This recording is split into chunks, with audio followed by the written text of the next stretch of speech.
Hi everyone, Stephen Daniele here, holistic health coach and founder at Team Euphoric. Today I'm going to be doing a book review of Paul Chek's How to Eat, Move, and Be Healthy. Now, this is one of my favorite books to recommend to new clients when they come to see me. The reason being, first, it is very easy to read. You don't need to have a PhD or any type of science background to comprehend the concepts that are in this book. Second, there are several questionnaires in this book that one can complete. Based on the questionnaires, there are then steps that one can take to achieve optimal health and fitness. So let's discuss some of the information that you can find in this book. As I stated, there are some questionnaires that you can fill out when you do read this book. The first thing you're going to want to do is go through the questionnaires. There are 6 in total. The first one is called You Are What You Eat. In this questionnaire, you will have questions such as, do you shop for food less than every 4 days? Do you eat more packaged foods than fresh? How often do you use processed foods? How often do you use a microwave? How often do you consume white table salt or white table sugar when eating food? Do you drink tap water?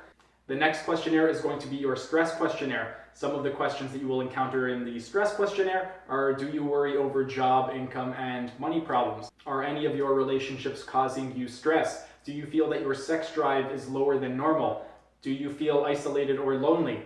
The next questionnaire is going to be your sleep or wake cycles. Some of the questionnaires you will encounter in the sleep or wake cycle section are going to be, do you commonly go to bed before 10:30? How often do you wake up feeling unrested? Are your bowel movements consistent and predictable? How often do you have a hard time staying awake in the afternoon after eating lunch? Next, we are going to take a look at the section You Are When You Eat. Some of the questions that you will encounter in this section of the book: do you frequently skip meals? How often do you skip breakfast? Do you avoid fats when eating foods? Do you have a difficult time burning fat around your abdominal region, your hips, or your thighs, even with regular exercise? Do you eat your largest meal in the evening? Next, we are going to go to the digestion section of the book. In the digestion section of the book, some of the questions that you will encounter are, do you experience abdominal bloating? Do you frequently experience gas? Do you frequently experience abdominal spasms or pain? Do you often crave foods that you have not eaten in 1 or 2 days? Last section of the questionnaire is going to be your fungus and parasite section. In this section, some of the questions that you will come across are, have you ever been given general anesthesia? Do you experience itching in your ears, nose, or rectal region? Do you have or have you had dandruff in the past year? Do you regularly eat or drink foods that contain added sugar? Once you have completed these questionnaires, there is then a section where you can tally up your scores. This is the section right over here, score chart. So we have green, yellow, and red zones. The way this is going to work, if you score in the green, that means that you are doing really well in that section. It's not an area of concern. If you score in the yellow, those are areas that we want to focus on correcting. However, it's not too much of a cause for concern just yet. The ones that we're going to want to focus on most are the ones that are in the red section. Now, if you score multiple areas in the red section, the way you are going to work on correcting these imbalances, you are going to start with the left-hand column. So let's say you scored really high in the red zone in You Are What You Eat, in your stress levels, and in your digestion. Number 1 that we are going to focus on is You Are What You Eat.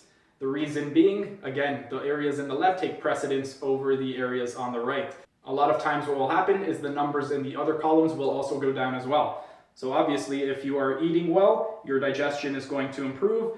And also, when you eat foods that are not right for you, that's a stressor on the body. So if you are eating foods that are suited towards your body, that's going to be less of a stressor on your body. Next, once we have filled out all of the questionnaires, it's going to be time to do the nutrition questionnaire. Paul Chek has come up with a primal typing pattern diet questionnaire in this book. It is based off of the work of William Walcott in his book, The Metabolic Typing Diet. The Metabolic Typing Diet, again, a really great book. I will be reviewing that one later on, so be on the lookout for that. Some of the things with the primal pattern diet type. Once you complete it, you are going to be placed into one of 3 categories. You are either going to be a protein type, a mixed type, or a carbohydrate type. If you are a protein type, these are people that typically do well on a high protein, high fat diet. So you're feeling more energetic when you eat high fat foods and high protein foods, and overall you just feel really, really good. If you are a mixed type, that means you are going to do very well if you have an even amount of carbohydrates, proteins, and fats. These people typically, if they combine equal proportions of each of those macronutrients, they are going to feel energetic and they are going to just feel really, really good. If you are a carbohydrate type, You are going to feel much better when you consume a higher carbohydrate-based diet. Now, just because you are a carbohydrate type, this does not mean you are going to eliminate protein altogether. You still need to consume some protein. However, these people will do better with less protein and fat and higher carbohydrates. Once you have finished the nutrition questionnaire, it is time to perform a movement assessment. There are several movement assessments in this book. First is going to be a stretching assessment. The way the stretching assessment is going to work, there are several stretching assessments that you will perform on yourself. You will then make notes on which stretches you are able to do properly and which ones you are having difficulty with. If you are having difficulty performing any of the stretches, the test then becomes the stretch.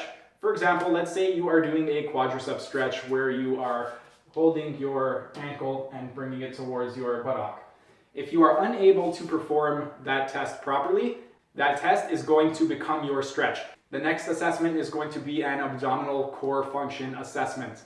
Again, there are several abdominal core function assessments in this book, and they are all very easy to follow and anyone can perform them. It is very important to perform all tests in this book exactly as they are described. Lastly, there is an exercise section in this book. Depending on how exactly you scored in your questionnaires, it is going to determine which exercise program you are going to follow. There are 4 programs in this book. If you scored in the high stress zone, you are going to follow the first program. If you scored in the moderate stress zone, you are going to perform the second program. If you scored in the low stress level, that means you don't have too much stress going on in your body, you can follow the third and fourth programs. One important thing to note, if you had any issues with any of the stretches or any of the abdominal core function assessments, you are going to want to seek professional help to make sure that you aren't doing exercises that will hinder your progress. One thing to note, the exercise programs that are in this book are general exercise programs.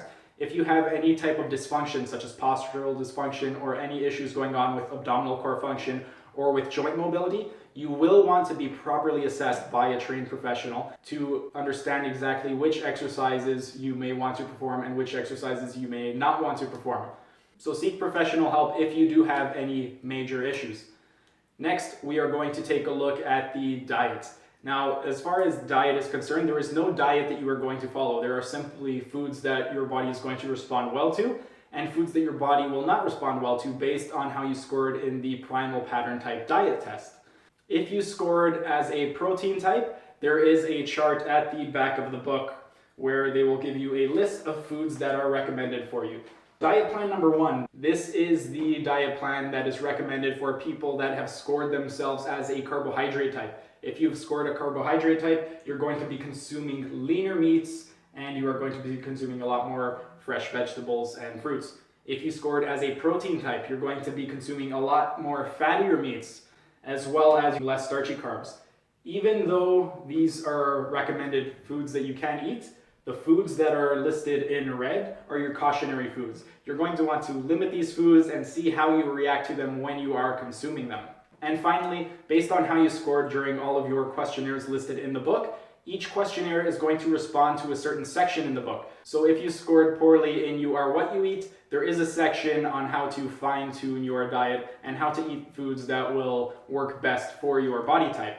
Again, this is a very simple read, and it is a great starting point for absolutely anyone who is either trying to get healthier or get more fit.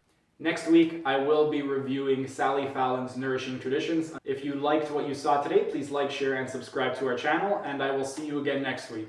Take care.